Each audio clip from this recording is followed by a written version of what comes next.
जल्दी आप तो वहाँ से उठ कर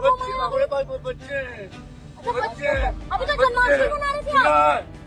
और कुछ आगे करने का मुझे जो करना था वो छोड़ के मैंने ये वेश धारण किया है। तो ऐसा क्यों, ऐसा मतलब क्या था कि साध्वी जीवन में कि आपने सोचा कि साध्वी बनना सुकून। चाहिए? तो अभी कितनी उम्र होगी आपकी? चलिए ये चलते हैं आपको फिर एक बार महाकुंभ की ओर। महाकुंभ दुनिया के कोने कोने में चर्चित है। वही महाकुंभ में आजकल ट्रोलिंग की चर्चा हो रही है।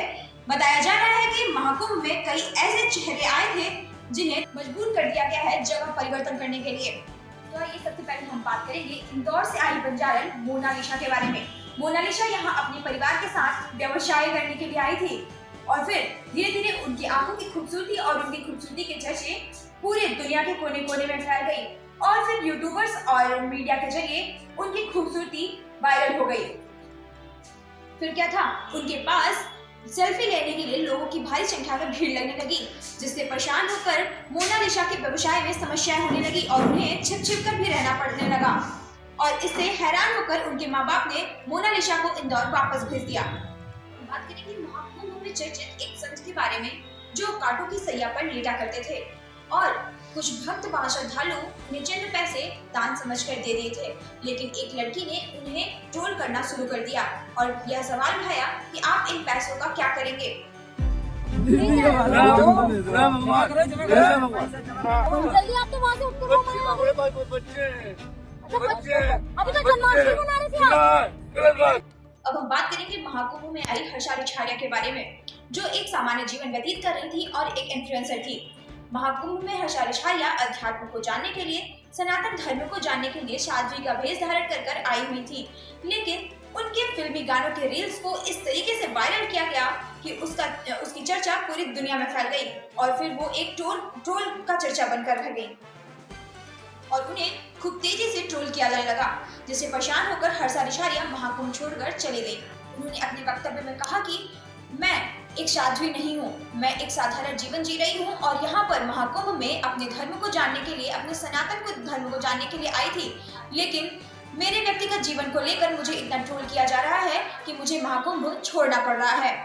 और कुछ आगे करने का मुझे जो करना था वो छोड़ के मैंने ये वेश धारण किया है। तो ऐसा क्यों, ऐसा मतलब क्या था कि साध्वी जीवन में कि आपने सोचा कि साध्वी बनना सुकून। चाहिए?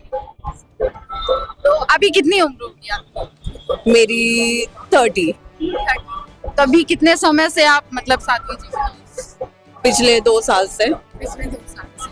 तो मतलब कैसा लगता है, किस प्रकार का सुकून मिलता है? भगवान की श्रद्धा में? हाँ, आप जब जिंदगी में बहुत कुछ कर लेते हो, जब आपने एक्टिंग भी कर लिया, आपने एंकरिंग भी कर लिया, आपने देश विदेश भी घूम लिया है, आपने सब कुछ कर लिया है, उसके बाद ये रहता है कि आपको उसमें सुकून नहीं मिल रहा है। नाम है, शोहरत है, लेकिन सुकून नहीं है। फिर जब आपको भक्ति अपनी तरफ खींचती है ना, तो आपको धीरे धीरे सुकून मिलना चालू होता है। फिर आप लोगों से, काम से कट के और भगवान की शरण में, भजन कीर्तन में, मंदिरों में आके रहना चालू कर देते हो। तो ऐसा जिसकी किस्मत में लिखा होता है यहाँ से जुड़ना, वो जुड़ ही जाता है। अब हम बात करेंगे IIT वाले बाबा के बारे में, जो अभय सिंह एक आध्यात्म जीवन व्यतीत कर रहे थे। उन्हें उनके परिवार के संबंधों से लेकर, उनके माँ बाप के संबंधों को लेकर इतना ट्रोल किया जाने लगा कि वो उससे परेशान होकर जगह परिवर्तन कर लिए हैं। इन सब विषय पर बागेश्वर धाम के पीठाधीश्वर पंडित धीरेन्द्र कृष्ण शास्त्री ने प्रेस वार्ता करते हुए अपना वक्तव्य दिया है कि महाकुंभ एक धार्मिक स्थल है और वहां पर आने वाले सभी श्रद्धालुओं का सम्मान करें और धर्म के बारे में ही बात करें, न कि इन अफवाहों पर ध्यान दें। मैं वैष्णवी सिंह और आप देख रहे थे facts now for India news. खबर अच्छी लगी हो तो शेयर जरूर करें। धन्यवाद। कर चुके हैं और भी ग्राफ बढ़ता जा रहा है, क्या कुछ कहेंगे आप?